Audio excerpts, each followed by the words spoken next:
this movie was actually pretty good.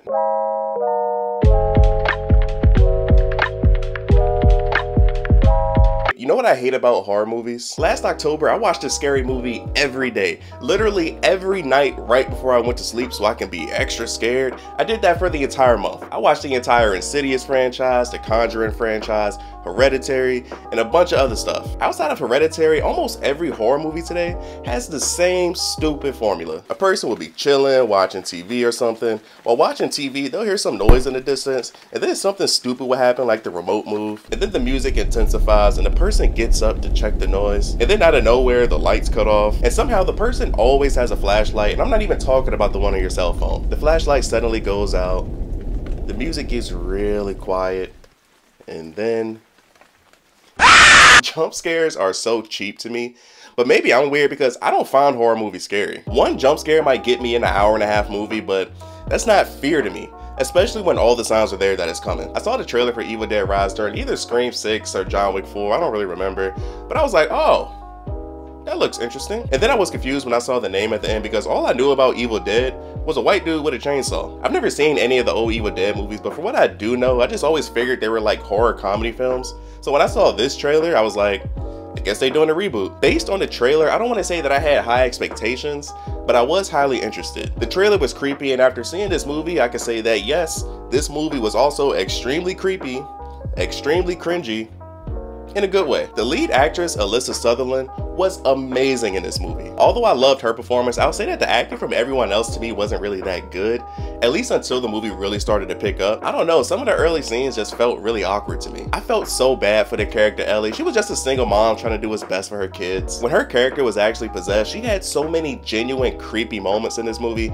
so shout out to her for the performance, shout out to the makeup and the production crew. People always seem to forget about them. The acting from the children in this movie was pretty good for the most part. I'm always amazed when I see child actors because I remember how I was when I was a kid. I enjoyed the performances from the actors that played Bridget and Cassie. The character of Dylan, he wasn't bad, I just hated his character. A lot of scenes in this movie had me feeling all weird and fuzzy inside. I'm a squeamish person, even though I know it's fake. I've tortured myself and watched movies like Hostel, even though I hate them. I can barely handle women in movies when they have scenes of them giving childbirth. The surgery scene in John Q still makes me feel weird. This movie has a lot of gore, a lot of blood. I'm talking brutal stabbings, there's body parts flying everywhere. It was one scene in the first 5 minutes of the movie that almost made me say out loud, hell no! The opening of this movie was incredible, even though I didn't like the acting from the guy character at all. Without spoiling it, it's 3 young adults in the woods and one of their friends gets sick but they don't know why, and it goes down. I don't get scared from horror movies, I like things that are more creepy,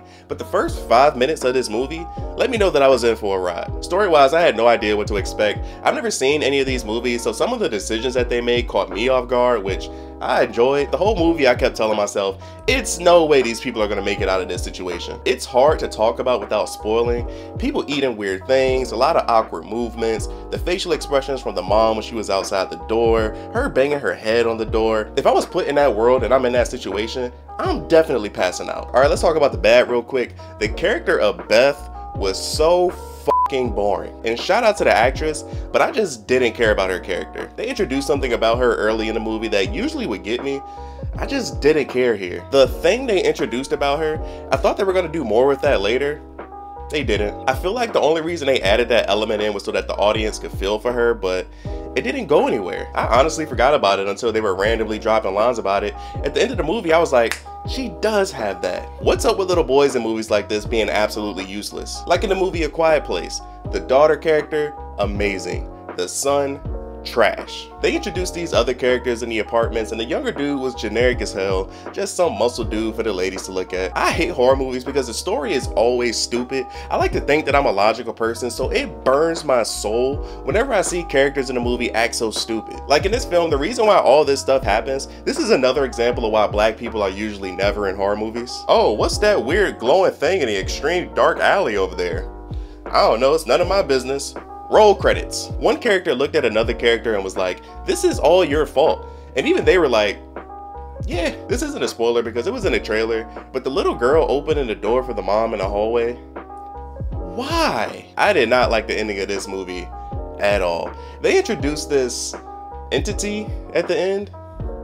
not it. It was a point in the movie where they went away from the suspenseful and creepy stuff and just went full ridiculous. Like, it was random blood flying everywhere, and they did clear fan service, which I'm not mad at, but once they moved away from stuff that I liked, I just kind of checked out. Like I said, I've never seen any of the other movies before, but it was two things that really pissed me off. But just doing quick research made me realize that it was like a thing they've already done in the universe. The only research I did for this review is I watched the trailers for the old movies, and the two things I thought I had an issue with, I saw there. They had this first-person drone-like shot that I hated, but I saw they also did it in other films. Like in this movie, they had a ridiculous scene where an object fell in someone's mouth that made me roll my eyes, but it's a callback to another film. I'm doing this review the day after seeing it, and after sleeping on it and thinking about it, I actually like this movie. I genuinely felt creeped out at times. Like, I love the scene with the books and the records that was explaining why all this stuff was happening. I know I hate a lot of things, but I actually like this movie. I had more fun with this than I did with Mario. I hated the ending, and some of the characters were extremely boring to me, but the highs of this movie outweighed my issues. The beginning of the movie was great, the lead actress was great, a lot of great suspense, a lot of really good special effects. If you want to see a creepy movie and you don't mind seeing a lot of gore, I would definitely recommend this movie. As of this recording, it looks like it's passing 20+ million in its first weekend. Right now it has an 85% from critics and 79% from fans on Rotten Tomatoes. If I had to give this movie a rating, I would say probably a 7. Which is a good on my scale. But thank you guys for watching. Like, subscribe if you haven't already. What were your thoughts on this movie, and should I even bother going back to watch some of the older ones? Let me know below. Check out some of my other videos, follow me on socials. Love you guys, tell someone you love them. Till next time, see you in the next life.